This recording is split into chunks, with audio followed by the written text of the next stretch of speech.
makatabang sa bisan unsang matang sa balatian. Kini gumikan sa sangkap nga panyawan ang milagrosong talong nga adunay daghang benepisyo. Ang kuna na karon ang pag-alim sa balatian o mismo ang pagpakusog sa kalawasan. Gamit na karon sa SED Panyawan Products sa SED Marketing. Ang SED Panyawan Plus, SED Panyawan Garden, SED Liniment Oil ug ang SED Cogon Herbal Capsule. Mga produktong tinunan ug napamatud-an. Daghan na ang nakasulay ug nakapamatuod. Basta SED Panyawan, lawas, luwas sa balatian.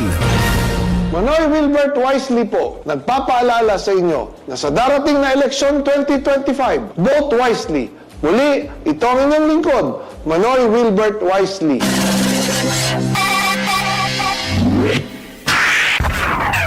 Para sa makanungayong pagpadayag og impormasyon, kabahin sa environmental protection, social development, ug safety and health, ang Cagayanao Mining Corporation ug Hinatuan Mining Corporation madasigong modalit kaninyo og programa ang PUK o Paglaom o Kalambuan. Dili lamang sa RPN DXKS Radio Ronda 1080. Kaysa responsable na pagmina, aduna tay paglaom o kalambuan.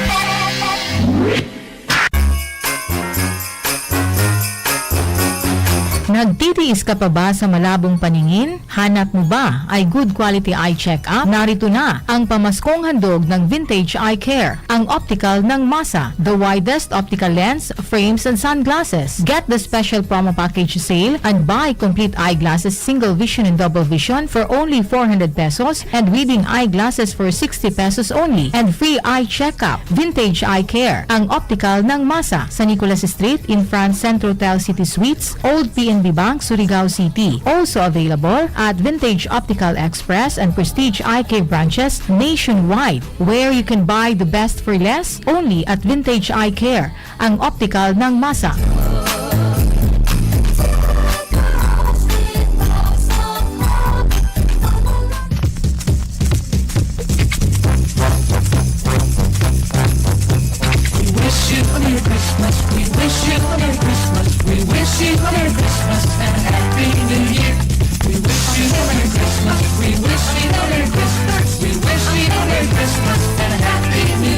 Gikan sa tagdumala o magkawani sa Radio Philippines Network Incorporated RPN DXKS Radio Ronda. Malipayong Pasko o mabungahong bagong tuig kaninyong tanan. Atong oras sa Radio Ronda Balita o din sa Dakbayan sa Surigao, oras para sa Kisaw nan Sangguniang Panlungsod, alas 7:01. That song was brought to you by ACS Manufacturing Corporation, ISO certified world-class quality. ACS. The time check is brought to you by Tanduay Select. Take your shot. Kisaw nan Sangguniang Panlungsod. Programa na idyo mapaminawan ang mga kalambuan, mga nahisgutan sa regular session ng Sangguniang Panlungsod uban sa pagdumala ni City Vice Mayor Alfonso Pons Casura. Kuman, jari ang programa Kisaw ng Sangguniang Panlungsod.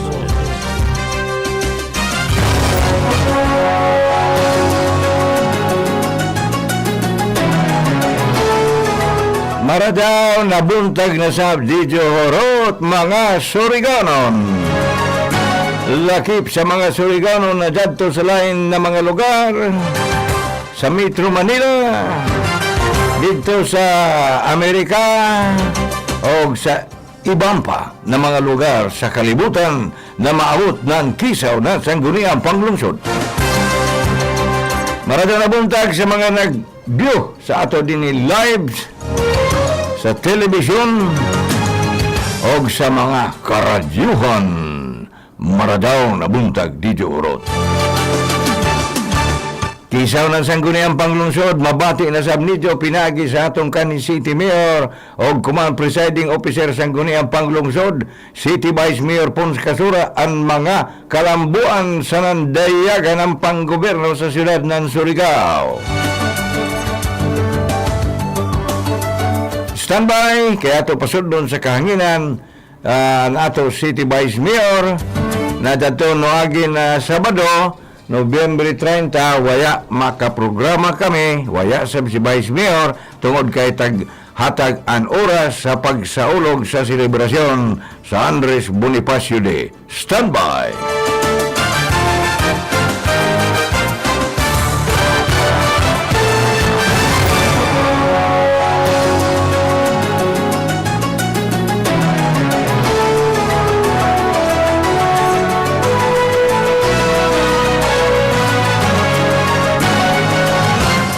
Saway paglangan mga kaigsunan ko, ato na nakontak, mapa-onder na nato ang nato ni City Mayor, Command Presiding Officer Sangguniang Panlungsod, City Vice Mayor Pons Kasura, din sa pagtuo ko na ija siguro unahon pagsugilon kanato mga Surigaonon ang naaprubahan na Local Expenditures Program kung sa kinta ato kaugalingon o pagsabot ang budget sa tuig 2025 sa panggoberno sa syudad. Dini mabati nato kung uno'y mga taglaong pa unahon pag-atiman ng liderato ko Manila ni Dumlao Kasura Administration. Maradang nabuntag, Vice Mayor Pons! Yung maayong buntag sa tanan nga nagsunod sa ato programa December 7, first Saturday of the month, o sa tanan nga mga alumni sa Surigao City Pilot School. Ato kuman coming. Oo. Kuman na buntag, doon na ato mga kalihukan o karong gabi ang Agkala Night. So giawhag ko tanan nga mga naggraduar sa Surigao City Pilot School. Nga mo tambong kita, mo participate, join in our alumni homecoming. Today is our alumni homecoming day, and I look forward that this will be a successful event sa ato mga graduado gikan pa na 1968 up to the last year 2023. Mm-hmm. So ikaw kinta isa sa mga muhatag ng taglaong pa sa mga colorful activities ng kinta isa man ka sa mga graduado sa Surigao City Pilot School. Well, nato kuman bago na set of officers ipanguluhan ni Dina Salas o dako ang participation karon sa host batch o ang gitinguha gayud nga magbalampuson kini o gikan sa buntag o hangtod sa gabi. So sa tanan nga mga alumni sa Surigao City Pilot School, mutambong kita, join kita, participate kita, and relive the memories of our school during the time that we were in elementary grades. Uno ka na tuig na graduate sa pilot school? Class 1968. 68? Sa inyo mga sa inyo class, 68. Mga pilar ka kamukabok? Hamok kami pa. Hamok pa, kaloy sa Diyos. Oh. In fact, we are really looking forward to be able to nahuman naman namo ang golden sa amo. Golden anniversary. So, golden year na 50th. So we look forward na makaabot pa kami 60 or 70. Alright, sa di pa kita mo kadto sa ato budget for next year, mangutana na ako din mo paring Vice Mayor, i-release ay naman ang inin bar exam. What do you think anato din ni mga bar takers? Well, ang schedule sa ato mga sa Supreme Court sa pag-release sa bar results for the 2024 bar examinations will be on December 13. And we are really hoping that ubay-ubay ang by the next Saturday nga adunay atong programa, hopefully mga istorya ko na kung pilaan may pasar o gani limelight man ang atong Surigao kaysa St. Paul University ang nag-top sa mining engineering examination is from St. Paul. So we are really looking forward and follow through nga ubay-ubay ang mo pasar karong bar exams nga i-release sa 13. This will be on December 13, that's Friday. Kinta, ikaw isa sa mga professor sa Idio Law School. Pila ka book ano take?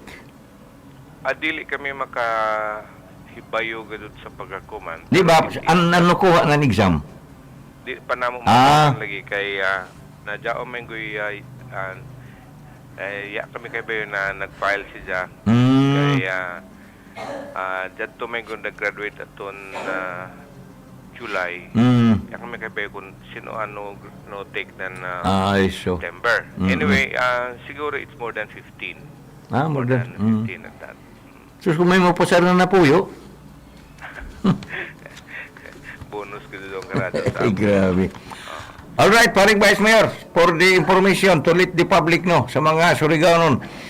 Kumusta na nato budget local expenditures program for next year as approved na Sangguniang Panlungsod? Well, una sa tanan, malipayon kita nga after the reorganization sa mga committees sa ato Sangguniang Panlungsod, we were able to fast track and expedite the budget process, and it was approved at the last session day of November, and it last December 2, and na-submit na namo nga to sa Sangguniang Panlalawigan. Now, why is this very important for the city of government to expedite and the review of the budget and then the passage of the budget? Because it is election year for next year. So, as you all know, and sa tanan nga namati sa pagkakaroon, ang atong budget tungod kay component city kita is subject to review by the Sangguniang Panlalawigan. They have 90 days to review our budget. By starting January? No, the time that they have received the receipt. Precisely the reason nga daan na kami forward na kami niini kay if you remember Last year? ang 2023 nga budget lapsed into law. Meaning to say that waya matratar ng Sangguniang Panlalawigan within the 90 days period. Na automatic man. So, automatic. Pero it took already in the month of March. Kay late naman ang pagpasar na mo to December 29 na bagan ato or December 28. So, January, February, March, that is the luxury of time that the Sangguniang Panlalawigan has for the review of a budget for the component city and municipalities. So, hibayo man kita na election period na sa or March 24 or 25. Bawal na kay election campaign period na. Back within the election period na. So, we thought this matter seriously with the mayor, Mayor Paul, that we'll really have to fast-track the passage of the budget for 2025 in such a manner that kung dili man tratahon ng Sangguniang Panlalawigan, at least by February or first week of March, diyan na amo approve budget. In the event nga dili nila tratahon, meaning it will pass into law because of non-action of the budget. So, mauni amoy ni namo isa gadud sa tumong tag-fast-track na mo ang passage ng ato budget. Although, ang ato budget lagi, mulong kita na inin kita taga-alauman nga ang tanan nga mga gipangayo sa mga departments matuman, pero ang amo tagsulti sa ila na considering, number one, that ang reclassification sa syudad was only made mga third week of November na humana na submit ang budget because the budget was submitted October 16 by the executive pursuant to sa provision sa local government code nga by October 16 mapasa na gayud ang executive budget ngadto sa mga sanggunian. So the executive was able to comply with that mandate that it will be submitted on or before October 16. So it was high time for the city Sangguniang Panlungsod to also do something about it, that in a manner that we can expedite the passage of the budget. So by and large, na humanamo after the reorganization of the committees, the Sangguniang Panlungsod, of which the chairman now sa appropriations, mauna si Kagawad Junel Aldonza or Councilor Junel Aldonza, and immediately after that reorganization, we immediately took our side of it, that we can review the budget, and we had it 3 days in a row. And nahimo man lagi morning, afternoon, morning, afternoon, morning, afternoon. So eventually pag plaster sa tanan, taglaan na mo na ang adjustment nato sa mga salary sa mga regular employees for the reclassification of the city from third class to second class. Kaya ako man doon na kabahin ang mahimo na epekto sa budget will be taken sa supplemental budget na. Because by the end of December 31, the city treasurer has assured us that there will be sufficient funds that will cover for the deficiency sa income classification sa syudad from third class to second class. So that means do ay mga salary differential nga himuon, but it will be taken dito na sa supplemental budget, and we agreed with it. So and then when we reviewed also the budget, we were substantially or there was sufficient explanation upon us on the mandatory inclusion of the mandatory provisions nga masuyod gud sa isa ka budget. For example, the so-called 20% development fund. So naglaong man sa ato budget na sa isa ka annual budget sa local government unit, not less than 20% of which shall be allocated based sa ato National Tax Allocation or IRA. So 5% calamity fund or NDRF fund down sa doon. 1% for the senior citizen and 1% para sa ato mga. In fact, there is now a new provision in our budget sa 2025 nga maghatag lagi sa daton mga panunaryarians and centenarians nga mga abot ka na 90, you will be given already this much 25,000, and and then sa solo parents na earning minimum wage and below will be allocated a 1,000 peso per month subsidy or financial assistance.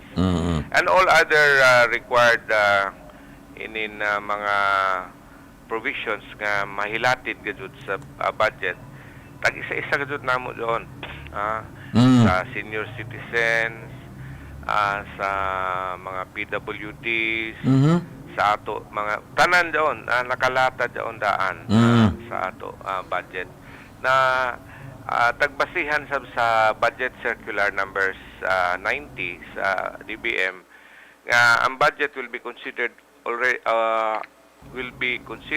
as valid or as proper or in accordance with the budget circular if these provisions are included in the budget itself. So amo ra daw na amo tagtanaw when they were able to sufficiently establish that these amounts are duly allocated in the budget itself. So, lang kami na, why can't we just approve this and if there are some adjustments that are to be made in the budget that are not included, then we can just have a supplemental budget, just like what I said earlier sa income reclassification ng city from third class to second class. And we are aiming for first class, by the way, by next year, God willing. Well, we could have, as I've said, reach the gamay ra kan mag first class kita. Gamay ra ka, no? It's only that, and I really would like to tell this to the people of Surigao and to all the people of Surigao to know this, that ang isa sa mga sources of revenue or sources of income sa dakbayan sa Surigao is the income sa public market. Unfortunately, since 2021 or even 2020, kaluoy sa Diyos, why ato income sa dakbayan sa Surigao when we talk about income generation sa market.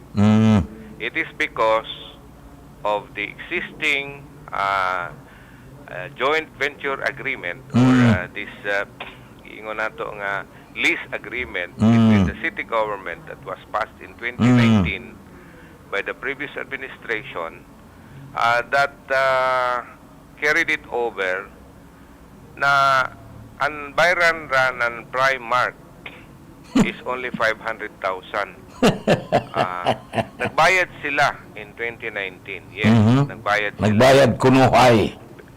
Pero amo ini ang kadako na pero because we could have earned no less than 12 million Tinuod daw. Income ng public market. Pero wayay zero. We have how many income generating sources that we can have sa city government? Number one, real property tax. Number two, business taxes. Regulatory fees. Ang ato IRA. Or rather, dili kang IRA kay national man ini. National man to. Ang ato share sa iban pa na mga fees like sa Fire Code of the Philippines. And sa ato slaughterhouse, sa ato land transport terminal, sa ato income sa mga rental sa mga buildings. Plus, of course, and the last, sa ako na taglawang sa kaunahan, is supposedly an ato public market. Pero since the time that we came in, even before, zero an income sa public market. Ano pa, excuse me, Vice Mayor Pons, if you don't mind. May mataglitok na 12 million ang nawaya. That is only for, siguro, for 1 year. That is 1 year gani. Now for the last 3 years, Dili lagi ko, imo lagi ta. magkasakit ka matiyon. Primark has already earned no less than 36 million or See? even more.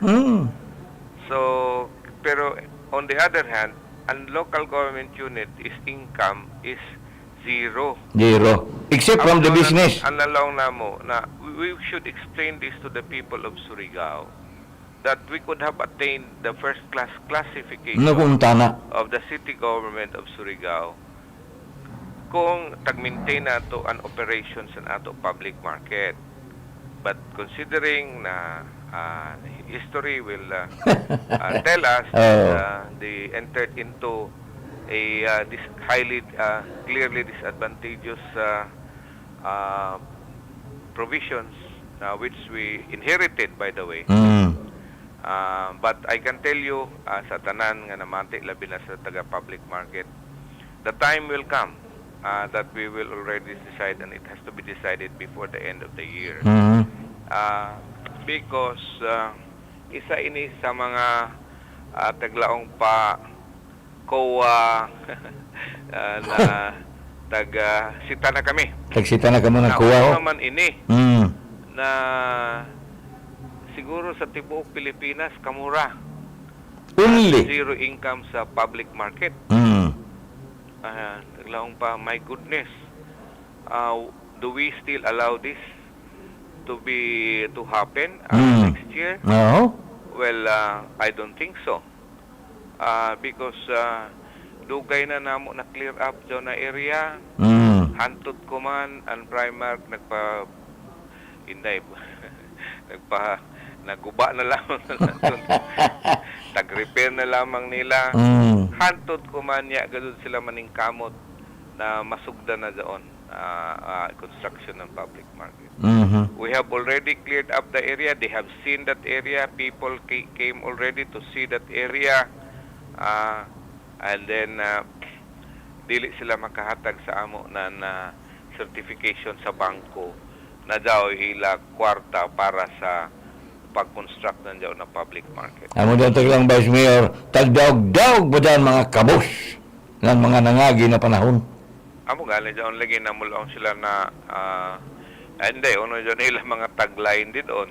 Daw may mga tagline nila na maluoy. Pero kung imo gudud hunahon ang lakbayan sa Surigao ang makaluluoy nan ini because of that contract that they have entered into.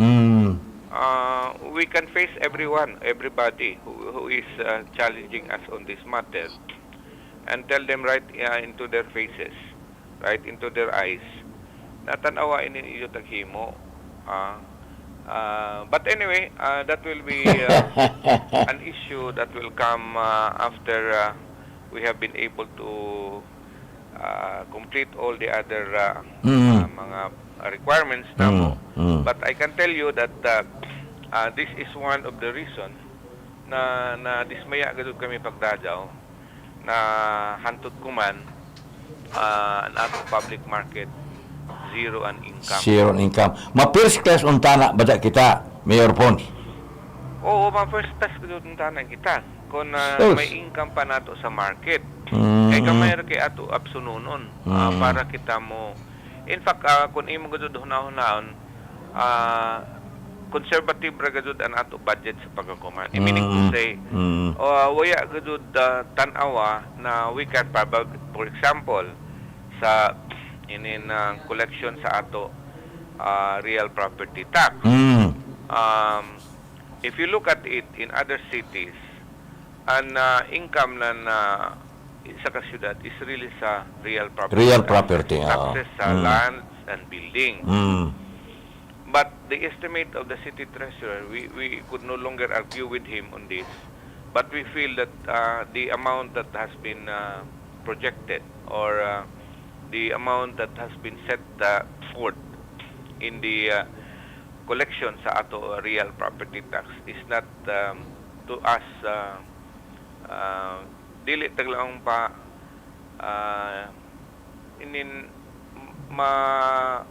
imo ba matanaw na okay unta pero tanaw na mo arang ra kagamay. But nevertheless we will just see it lang kay mula akong mandalan sila okay raman sir kung mo increase basta dili lamang mo decrease, meaning to say arang ka safe an ila rason an ila position na pananglitan kay nato to just to be honest with you and to the people who are listening, nato share sa real property tax for ang projection is only about 49 million. For this year or next year? The whole year. This is the same amount that has been projected last year. Among gyapon. Sa pagkakuman, patagagani kasi bayo kung pila ka income na ma-realize for 2024 because kadaghanan lagi mo avail man ng 20% discount. So it could be more. It really could be more. Pero just the same, taglaan na mo na pwede ba nato himuon ini nan instead of 49 mahimo ini nan 60 or 70 million. Pero we understand the position of the city treasurer. Okay ra mas gamay kaysa kuyang, meaning okay ra kung jaon ra kay kung ma-increase mag-supplemental budget man. Again, but the way I see it, as I've said, it is not reflective really of the actual amount that we are supposed to collect from real property taxes. But anyway, we do not have the luxury of time to argue with them on this. So we said, okay, we'll just see to it that kaya pananglitan an increase nato sa and every other items na revenue generating gamay ra gud ang ila tag-increase. In other words, an highest collection was in business taxes. Business. Because we have already collected 103 from the 82 that we had last year. We had 103, and then I think we have 105 for this year. But we feel that that can still be improved or that can be increased. In anyway, para sa masabtan ang ato budget for next year, it is almost 1.5 billion pesos. The national tax allocation is about 1.2 plus billion pesos. A month. And our Kada buwan dyan, Mayor Pons. Doon sa national tax allotment. the whole year. The whole year 1.2 dyan. billion. 1.2 plus billion. And the total local revenue is about 250 million. Man. Ako na tataglaw, this could increase significantly if we all had income sa public market of again we lost about 12 million pesos. So amo ini ato tagtanaw. So we are really glad that we have been able to have the approval of the budget, and in fact it has already been received officially by the Sangguniang Panlungsod last December 2. Ug sa ba dyan naluoy si Juan? Ano pa? Makaluluoy ka dud. Ug sa lagi naluoy si Juan? As I've said, sa tibok Pilipinas siguro kita ra Dulo. zero income. Only in the Philippines. Only in the Philippines. Yes, only in the Philippines. Where can you find a local government unit that is not income even a peso for a highly sourced revenue generating business, the economic enterprise, which is the public market, and yet we are not earning even a single centavo or even 1 centavo at that. I mean, something that there is really wrong in that. Why ato income? Because of that provision that they will only have to pay 500,000 before the start of the construction of the even not only the start of the construction, but only after the completion of the taglawang pa nila 4-story. 4-story. Ang mall, na yung mall to? Hindi nila. Pana, personal question ko, paring Vice Mayor. Kung ikaw, di ka masipag mo balik? Di na nato doon istoryahan. Dili, amo na kitabog sa mga personal question, para ni mo, mutubag ka o dili?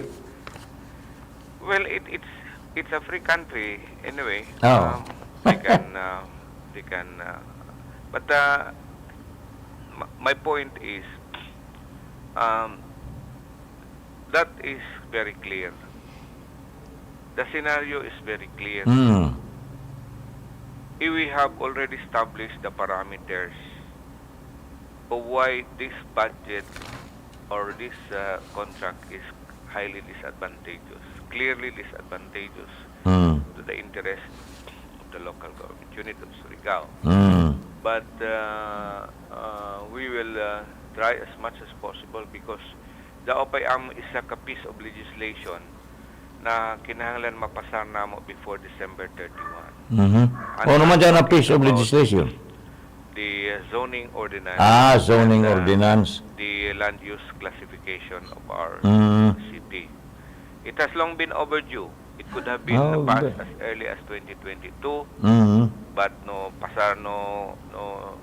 lapas na lamang ang 2022. Taging kuran. Lapas na lamang ang 2023.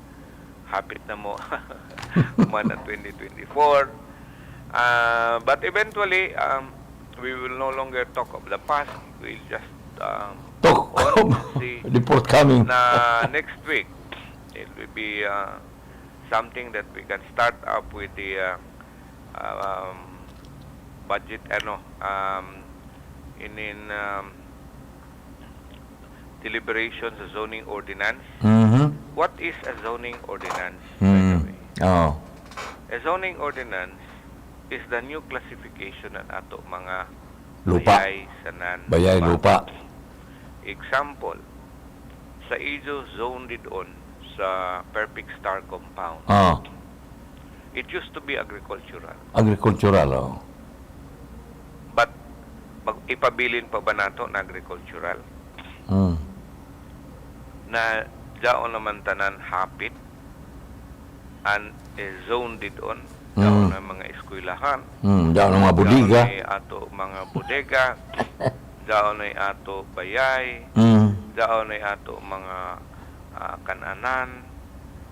Ang pangutana, will still we allow that zone in that area of Rizal be classified as agricultural and or residential? The answer, of course, is no.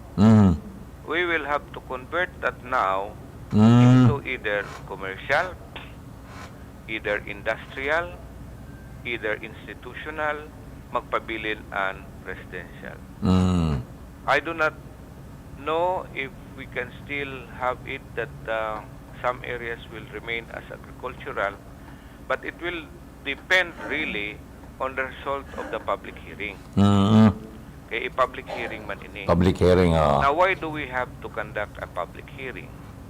It is because we really would like to see that people who will be affected by the reclassification of the land will know exactly na mula ang kadaghanan mula ang na tuad ko anabitaw kami, jaw nabitaw kami, residensya jaw na mo residence.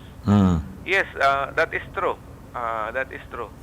Tapos mula ang sapkaw na ay magtukod ako ng bayay. Oh well, dili ra ba pwede ma'am ko maghimo ng bayay kay an imo an zone classification ng imo Agricultural. Agricultural. So what will you do? You I-convert. have to ask for variance. What do you mean by variance? Agi ka ng makalilisang na procedure para ma-convert yon imo area into a residential. But it will take time. Kuman naglaong lang, ma'am, sir, amo ora ba ini loan anamo bayay pag-construct lang. Manulong sa syudad. Well, we are sorry because under the zoning ordinance, your land classification is still agricultural. So we can grant you a permit provided that you go into the process of having to have applied for a variance.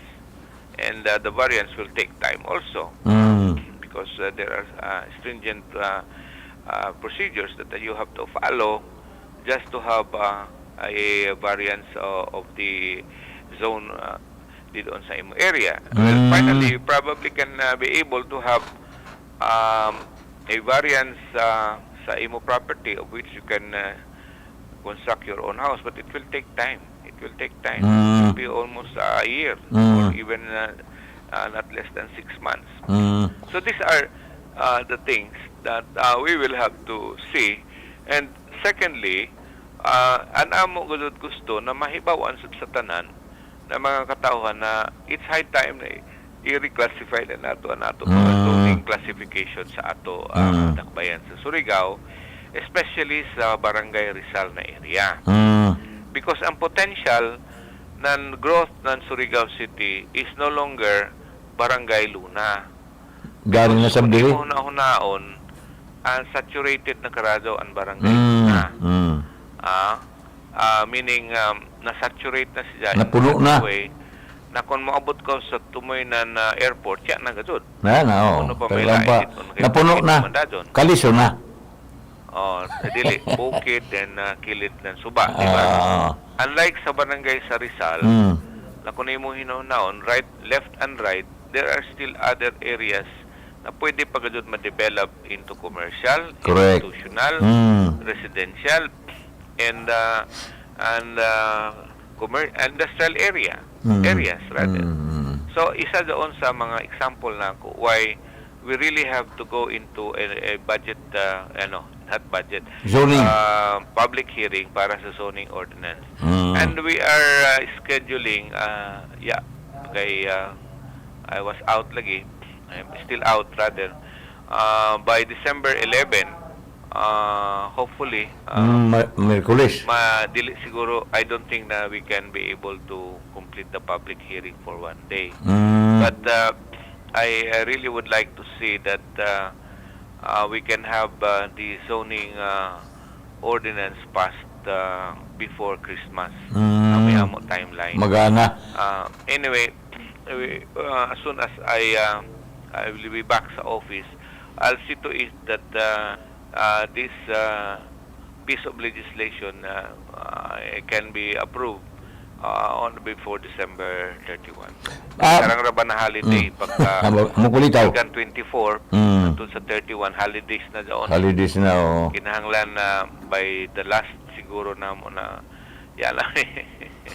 Everybody is on vacation mode. But in a week we'll try as much as possible when I be back sa office himuan na paagi na mapadali na down, public hearing. Well, down kintaga may singit ko for information, if you don't mind, Vice Mayor Pons.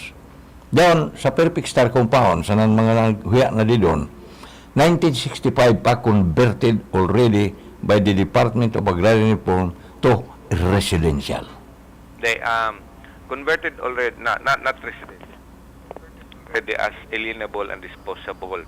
And then you have your birthday kuan. Pero an land classification is still residential. Residential. Lain man doon. May commercial. Lain man doon taglawang pa alienable and disposable. Lain man dito. Ang local government unit may mag-reclassify ng lupa. So daon is still agricultural because in 1989 when we established our school sa Kinabutan, the land classification was still agricultural.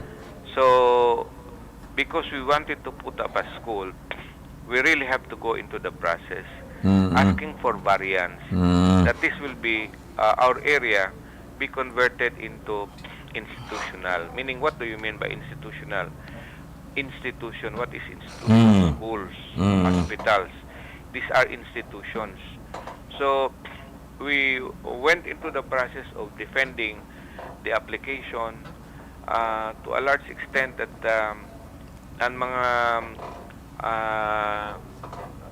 tag-ija ng lupa sa kilid-kilid will also agree with us because somehow daw man gud epekto nan ato rather reclassification, especially sa pagbayad ng buhis. So ang may tabo diyon kuman sa zoning na diyon mga may bayay na, although it is not converted, amo na diyo adapt na ihatag reklaman as residential. Malakip na sila sa residential. Malakip na. And then by the time that you will we will hand in to you the taglaong pa tax declaration.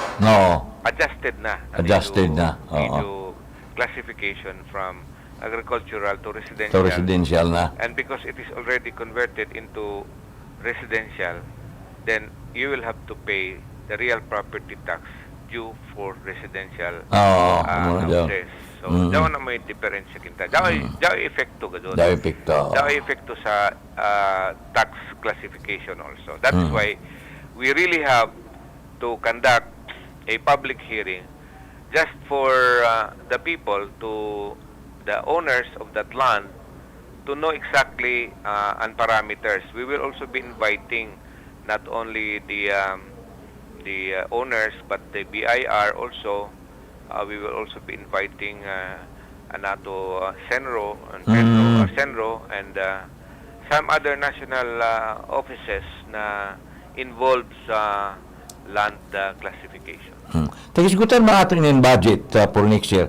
medyo nakuha kinta ko, kuha ako gamay kay na-concern kinta ko, as bisan ikaw, as senior citizen, no lang man na may 1% out of the budget of 1.5 billion. They explain ko pa ini sa... Oo, sa sunod sa Bado, explain mo daw kay sa ibang kuno ng mga lugar, may incentive sa mga kuno ng mga senior citizens from the city government. They daw na may daan mga incentives na to. That is why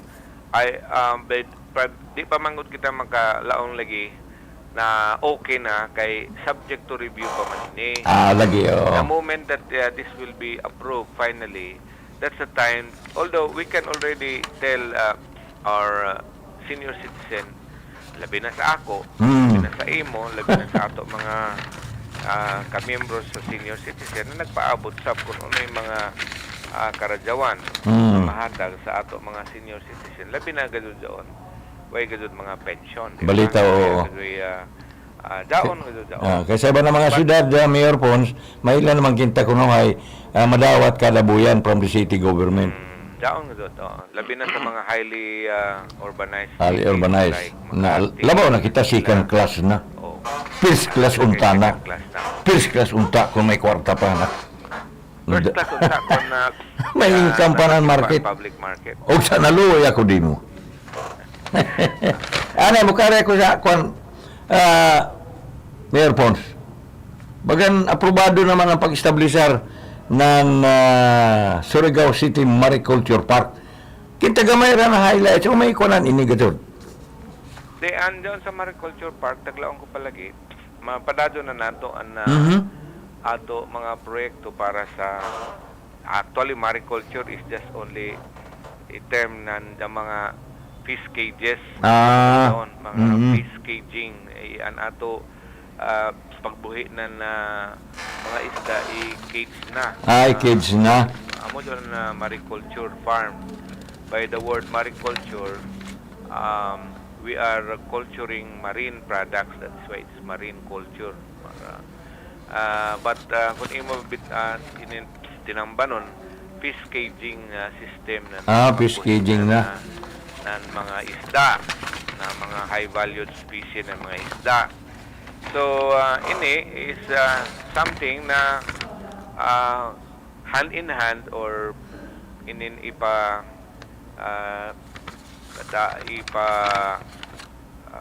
promote gud nato pagdadyaw by next year, because mahumanay man sa next year ang nato regional fishing port na proyekto ng gobyerno, national government, sa Philippine Fisheries Development Authority, FDA, na daon doon sa Old Pasemco Port, going to the fish landing. And this will be one accomplishment of this present administration na dili gud na nila malaong pa ma-deny. This really is a high valued project that seems to be a legacy of this administration also, that the national government and ato national government recognize gud ang syudad ng Surigao as one of the regional fish landing center din sa Pilipinas, in Mindanao, Zamboanga, Davao, General Santos, and finally the fourth one here in Surigao City. So we will really be looking forward sa establishment ng regional fishing port sa Dakbayan sa Surigao, because this will bring really so much opportunity sa ato mga fisher folks. Apil na niini ang pagdaon ato nahimo kuma na mariculture park na kung daon ay daan ready buyer doon sa fishing port. Kinta ono mga klase, bisan ono klase na isda ni i-cage. Ang ako na ibaw ang bangus, and then doon mga prawns, and mga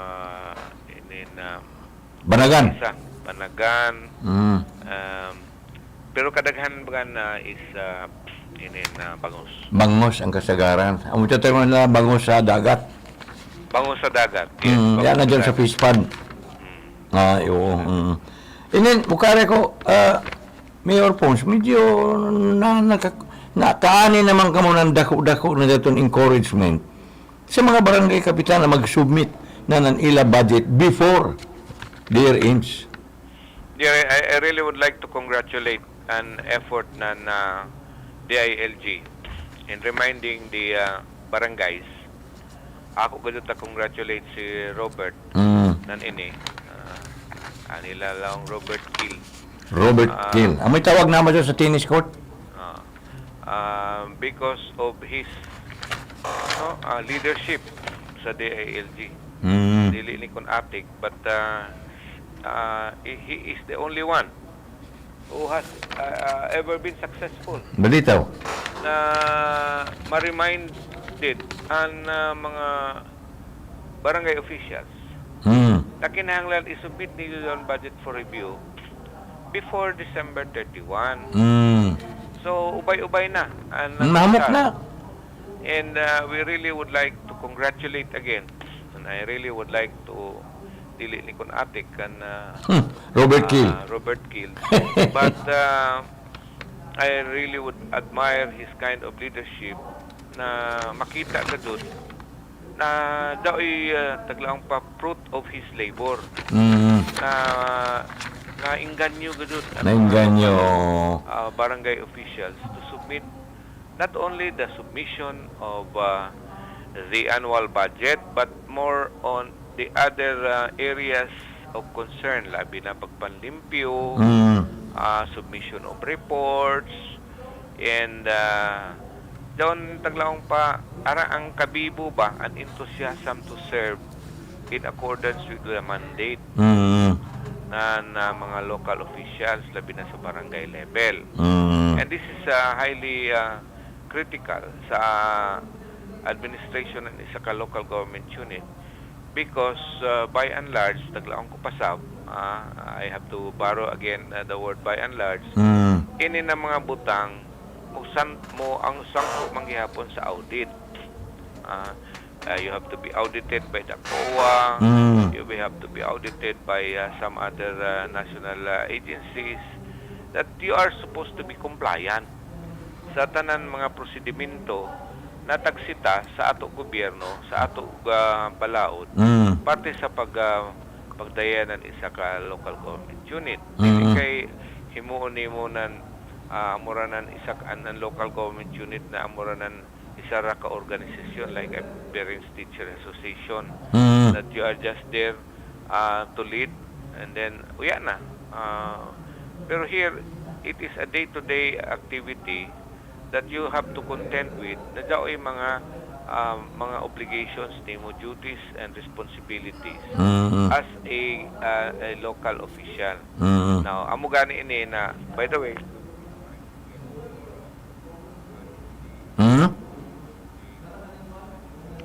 Vice? Mayor Pons, nawaya magaw. Silomba. Oo. Sa December 8 is the Immaculate Conception Day. Oo. I highly anticipated religious activities sa Roman Catholic. And it coincides also ng ato pag-open ng ato Luneta Park. Oy, umutuon. Ganda, no? Oh, silom. It could have been yesterday, but there were some issues regarding sa electrical power connections that we don't want ini mahimo na problema. So we have moved it to December 8 at 6 o'clock, and we are inviting our children, our parents, our mga kung dahil time to join us. In the opening of the festivities sa ato Luneta Park by 6 o'clock in the evening tomorrow. And we look forward that this will be a highly successful event. Now, to include also, nan-o naman ang Christmas Bazaar. How do you Well, kita, predict kita? Actually, supposedly kahapon magsugod doon ta. Sab, idungan na kan silom. Kuman, dili, pwede na sila kasugod kahapon. Tapos, kuman. And then it will end. Way mga feedbacks. January 6. Way mga negative feedbacks. Yeah, man. Ya pa man kami kay Bio kay ya pa man kami katanaw kung ano gado ya mga tagbaligya.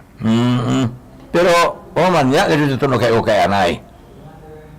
Daong ito sa ordinansa na way used clothing. Ayan, Pero kung dili ko use clothing, Dili ko used clothing ra. Sanan pati mga sapatos. Wala down. Used clothing and items. Basta kay use to. Mga gamit doon na. Mga kuan ba? Doon mga taglaong palagi okay. Because this is not the time na ado na to doon. Balita, Christmas Bazaar good. May Christmas Bazaar. Ang kadaghanan nito mga pagkaon. Mga Christmas items. Items, Christmas. And giving the lato mga negosyante, na mga gagmay na mga negosyante. The time also that they have they will be able na maka-income during this period. 1 month period. Basi dyan yung souvenir t-shirt din may marka. Merry Christmas from City Vice Mayor Pons. Souvenir man. Part of the Christmas Bazaar, di ba? Kaya na, medyo picky naman, Mayor Pons. Sige. O may, inira kay ako. basi dyan pa mo. Kasulti na... Ano pa, kung naman korresyon? Surprise ra daw. Surprise Anyway, ka. Hindi ka mo togan kay basi mamasko kami. Let's just see when I can resume. But eventually, I am keeping in touch with my staff, my secretary, our secretary, and every member of the Sangguniang Panlungsod. Dili man daw kung malisod. So, inirga na nakita ko to, but today is December 7, the first Saturday of December. And we are now already few days before Christmas. So, sa tanan nga nagsunod sa atong programa, laumi nga ang kalambuan sa atong dakbayan sa Surigao, maamo mahatagan ng dako na pagtagad, labi na kay end of the year. Kaninyong tanan, advance Merry Christmas, and we look forward to see you on December 8 tomorrow, 6 o'clock sa ato Luneta Park. Daghang salamat, maayong buntag kaninyong tanan. God bless to each and everyone, and to God always be the glory. Amen.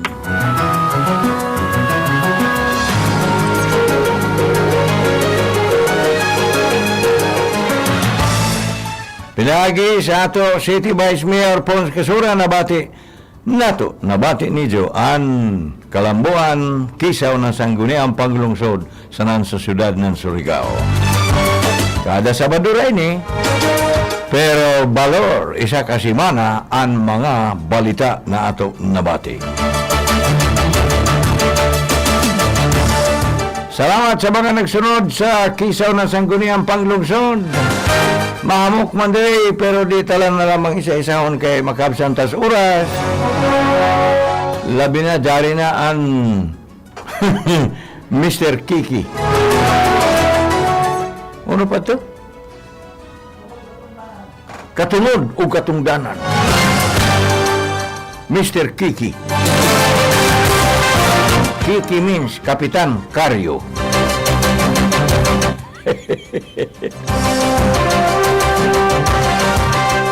Balitaw silang lit di public no alas 9. Ang guest nako si District Engineer Dodi Morales. Kung taglaong ko lagi kung may batang Surigaonon, may batang District Engineer. So di na sa kumaglangan, mula na sa bakong salamat sa inyo pagsunod sa Kisaw nan Sangguniang Panlungsod pinagi sa Radio Ronda Balita.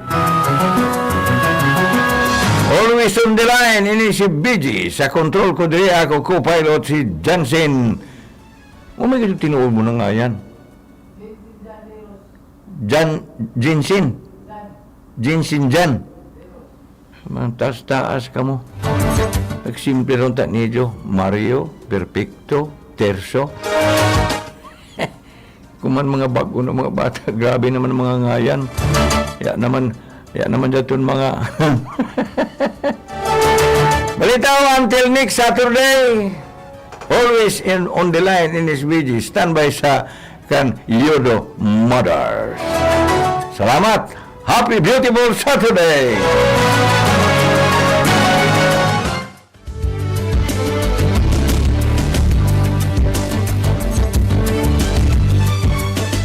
Idyo nabati ang Kisaw nan Sangguniang Panlungsod. Hangtod sa sunod higayon, matag Sabado, alas 7, ngadto sa alas 7:30, ang tatnga sa buntag. Salamat karadyaw sa idyo pagpaminaw. Paninilaw sa balat na solusyonan ng natural megadose of vitamin C IV ng